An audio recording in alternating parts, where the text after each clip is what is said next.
Joining us for another Salt-Baked Q&A today is a revered poet and Utah local, a queen of many crowns or hats.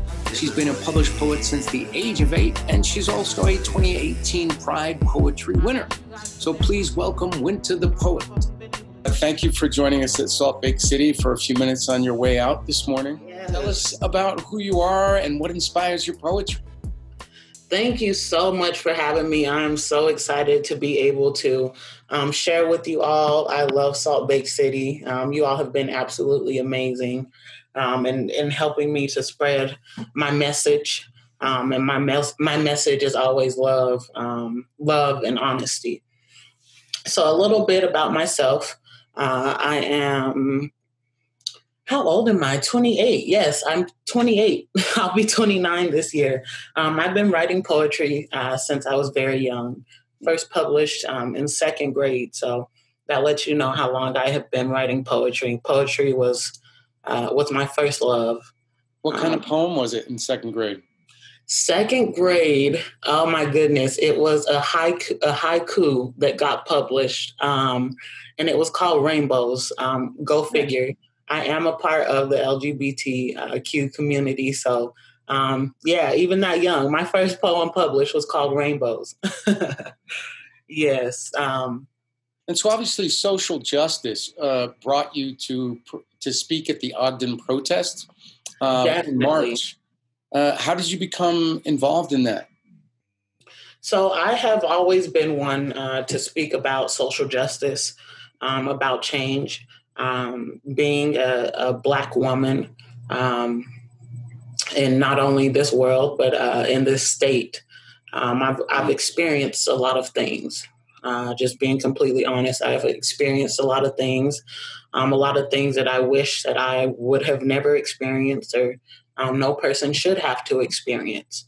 I've had some unfortunate or a very unfortunate situation that happened with the police that caused me to have severe anxiety going forward.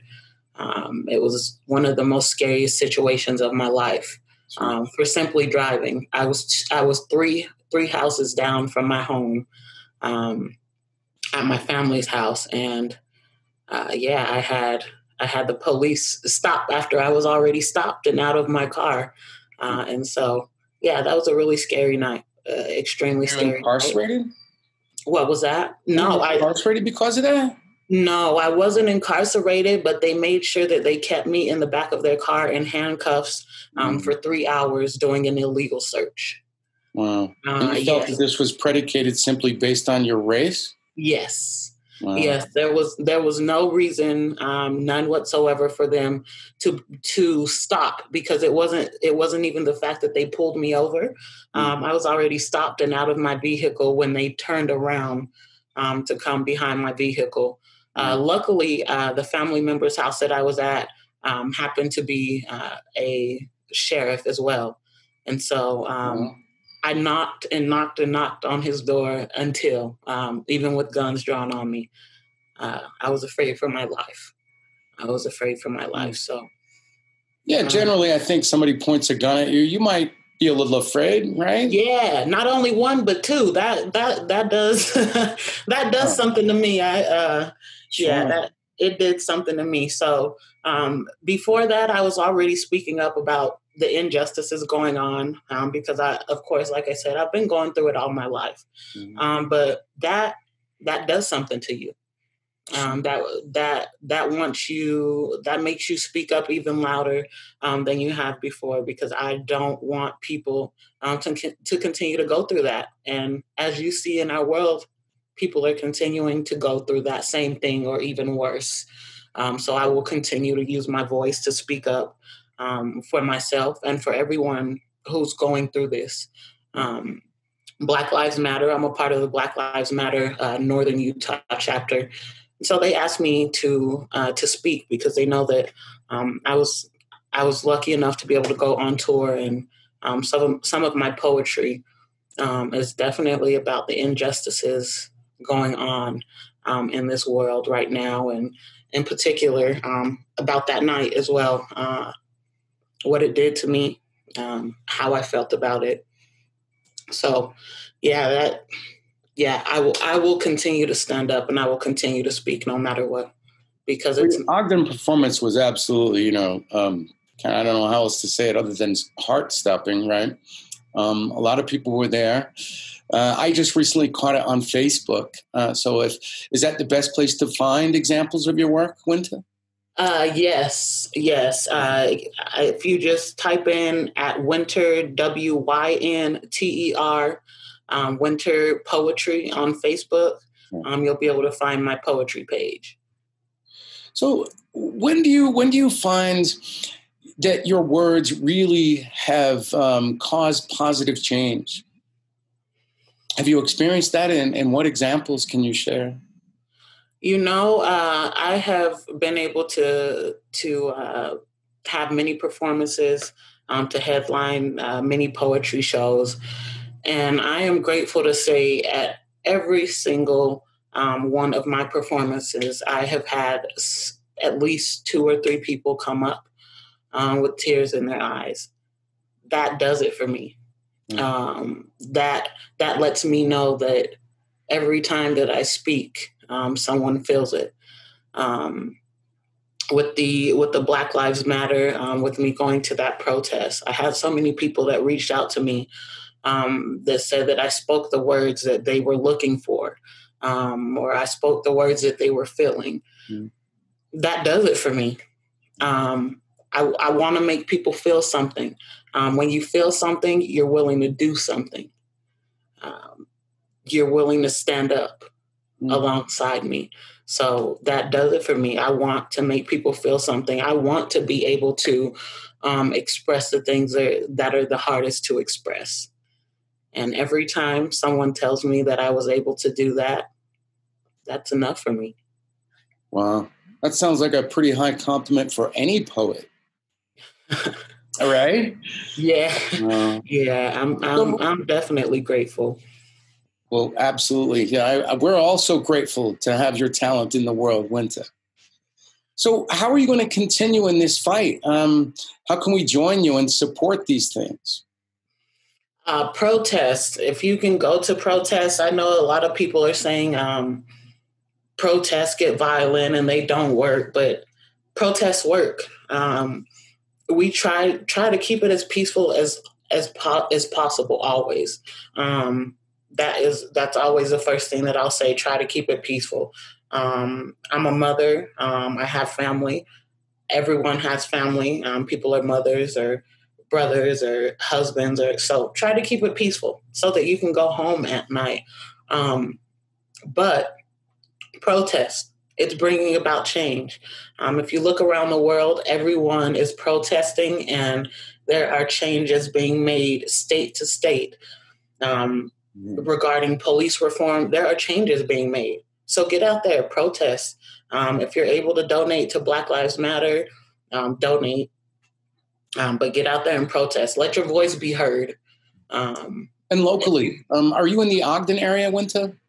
I was in the Ogden area. That's where I grew up. But just recently, it's only been about 6 months now that I moved to the Salt Lake City area. So, yeah, I'm always better for it now, huh?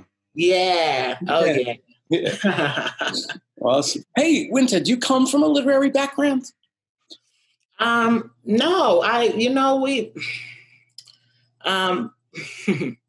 my family was not very political, at all. What about literary? Do your parents or your brothers, siblings write, or are they artistic? My brother, he is artistic, but he draws. He can look at anything and draw it to a T. But otherwise, I have some family members that write, but no one that really does it professionally.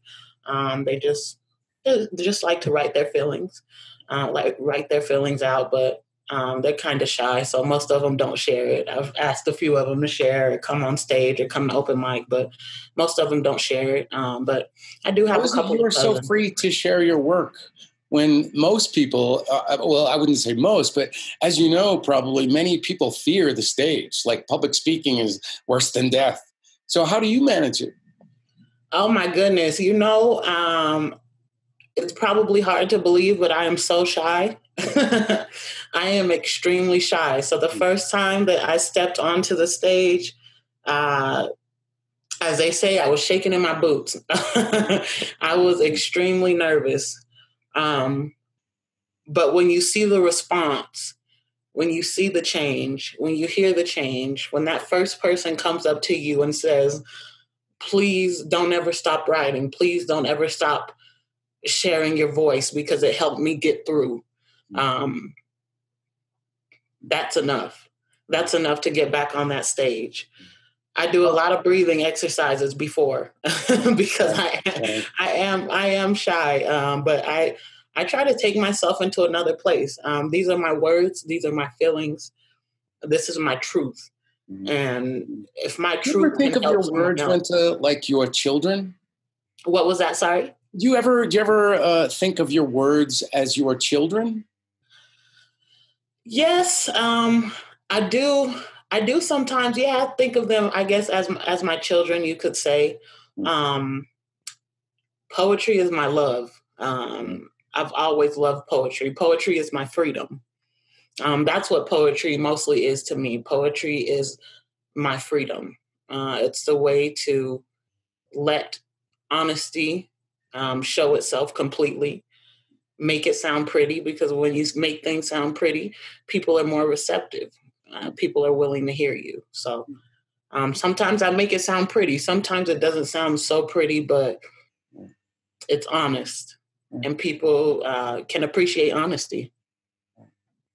So where do you find inspiration other than in life? Are there any authors that you love or that you draw from? So since I was young, Maya Angelou was a huge influencer on my life, on my poetry. I have like local poets that I absolutely love. Ashley Finley. Oh man, her voice is powerful and strong. And I call her my sister in poetry. Absolutely amazing. Ebony Stewart, my sister in poetry, absolutely amazing. They are willing to let their voices be heard. Ebony Stewart is not local, but Ashley Finley is. Ebony Stewart is out of Texas. Yes, so are you part of any writers group or conference? Do you provide help for other growing writers at all?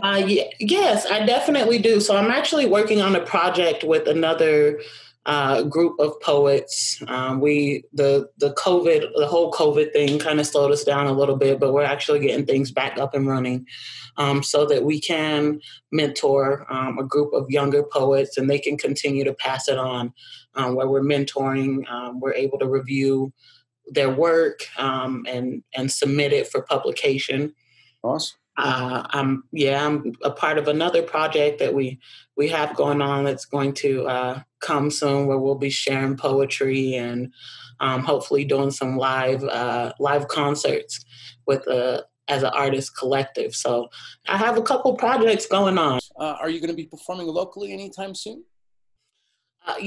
Everything's been closed. So we're working on. We're actually, one of the projects that I'm working on is the collective project, where we'll be in an outdoor space because it's still the social distancing. I have a 3-month-old, so I have to be extremely, extremely careful out here. So as of right now, until some more venues open up, that I'm just working on my project so that we can be able to stream our poetry.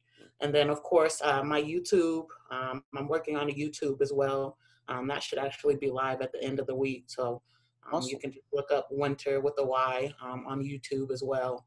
And I'll be sharing lots of poetry on there, lots of my new pieces, as well as some older pieces that people haven't heard as of yet. Excellent. Can't wait. Yeah. So as you're probably aware, Wynter, you and those you care about, the recent decision handed down by our president regarding rights and access to medical coverage. Any thoughts or feelings on that? That it really hurt. I What know would a lot you of say to President Trump if you could? you are a very hurtful person. I wish that you thought about all people. I wish that you thought about all people, um, because right now you are being a very hurtful person, and hurtful should not be running our world. Yeah, yeah. I think I agree with you like 100%. And I loved what you said in your piece that we write our own future. Yes. I really like that. That was a beautiful line. Yes. Thank you so much. Yeah, I'm a fan. I just want to let you know that. And I can probably speak for everybody at Salt Lake City with. But anything else you'd like to share with the green scene before we let you go? Because I'm aware you're pressed for time. You did say that you only had a short time available. I would like to share a poem with you all, if I can. I was hoping. Yeah. Okay. Please, that'd be awesome. Okay, perfect. Well, let's go ahead and take a look. So everyone, I'm known as like the old school poet around here because I still write. I still write in books. I have lots of poetry books that I still write in. So they call me the old school poet around here. So I'm gonna pull my book out so I can. So this is called Green Lovin'. Green Lovin' by Wynter ThePoet. As I sit here, my words are illuminated by the moon that we both share. I sit under a sky so powerful and let all my intentions begin to float into the air, mine peacefully floating to the only beautiful place it wishes to go. A pool, so powerful. I can feel your energy from miles away, and we let it flow. Our energies collide as our souls sit back, full of happiness to enjoy the ride. The butterflies in my stomach, they still. When in your presence, I feel calm. Creator, healer, from the earth, from the universe, my place I now get to call home. Your heart, my heart, they race together, never alone. Chance number 2. Energies collide, souls connecting. It's true. We deny what the universe keeps telling us to do. Float high into the clouds of meditation, reaching new levels in which an explanation has yet to be obtained. The pure neon green enters my nature, a strain above all others. I dare not speak your royal name. Lungs filled, energy flowing. Inhale with me, breathe deep. I can see your soul glowing. Let's float. I sit under the starlit sky and I glow because I know that our connection runs so deep that we are probably gazing at the same exact star, saying how beautiful it is, how unique this has been. This experience has become a one of a kind. Poetry, a language that I must speak. She rolls off the tongue so sweet. And suddenly, heaven now fills our air. And yes, we do dare to finally let our energies mix. Feeling what I knew all along. You are my calm. You touch my lips, instantly claiming the title of being my medically fix. You are her. She, healer of our universe. This is your poem. No words left to say. They do not yet exist. So I'll leave it at this. When together, we simply breathe. All right. Wynter ThePoet, thank you so much for being with Salt Lake City this morning. We hope you have a fabulous day, and we can't wait to see your next performance. Thank you so much. I appreciate you for having me, and I look forward to working with you all again, and I can't wait to see you at my next performance. I'll be looking for you. Stellar. We will be right there. Have a fabulous day, Wynter the Poet. It is beautiful to see y'all out here. I ask you guys to bear with me. I've only been able to get through this poem once since trying to perform it around the world. So bear with me. I'm going to tell you guys about the one time that I had a good experience with the police and the worst experience of my life. Anxiety came to life, began to take over my body like it was within its privilege to do so, hoping I'd be sweating bullets soon. I thought I had understanding after hearing what my ancestors went through. No more 9 to 5, doing what the man tells me to do. I pulled up to my family's house, already out of my car, minding my own business, and I hear, "Stop, don't take another step." I began to beat on the door in fear of my own death, of my last breath being at his command, enraged with anger and fear, ready to take a stand, yet their bullets were ready to commit another deadly sin. Yellow lights shining bright on my skin, as if to gleam shame on my melanin. Not another step, stripping my lungs of expansion, his words wrapping around my neck. He says, "Sit down on the curb, although you pose no real threat, perhaps upset about this battle with the sun." While on his free run, he had a nasty grin, probably happy with the polls resulting in an orange win. No more demands from the man, I've had enough. I ask why I'm sitting on the curb. He simply laughs. Now I'm another black woman sitting in cuffs, feelings of afraid, shaking, screaming inside for the first time, "Just treat me like I'm white." The difference, I wouldn't have gotten pulled over. And in this moment, I wouldn't be fearing for my life. Yes, it's the hair too. Ever since I got this new do, the cops have seemed to have their eyes more locked on my locks, as if my natural hair spells thug. The look of disgust fills their face before the ignorant question of what is this stuff? As if my locks say, take back my freedom, shackles, throw on the cuffs. And who knew that Superman was another police? That when the light shined on my golden skin, it would reflect his skin also full of melanin. A soul crying, tightly he hugged me as I explained that I didn't know what else to do. In that moment, his shirt wiped the tears from my face. Tonight he didn't wear a badge or a uniform. Tonight he wore my black hero cape. I never stopped knocking, for my life means more than your defeat. Question, how did we have this encounter when you were headed south and to my home I was going east? Everyone keeps asking why we have to make the statement that Black Lives Matter, such a large movement. Answer, because the America that I live in Black America, although free, our freedom versus others, let's just say it still needs improvement. Needing more bodies to stand up instead of sitting back, but who is willing to do it? I can hear them. Here goes another writer talking about the injustice stuff.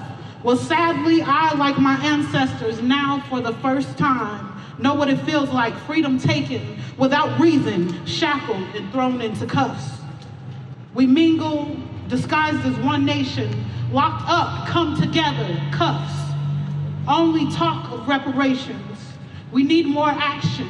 We can't breathe. We're tired. We've had enough. Cuffs. Let's come together. Stand for true freedom. This is the voice of a writer who has had enough. We are sick and tired of those cuffs. Make no mistake, this poem is not driven by hate.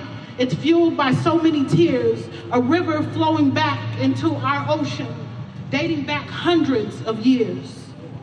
The hope of our ancestors, the prayers of our great-grands, the see-you-laters of our parents, hoping they aren't goodbyes as they let go of our hands. I get to write my own future. No more shackles. We demand 100% freedom. Let us live. No more cuffs. Although we are exhausted, we can't breathe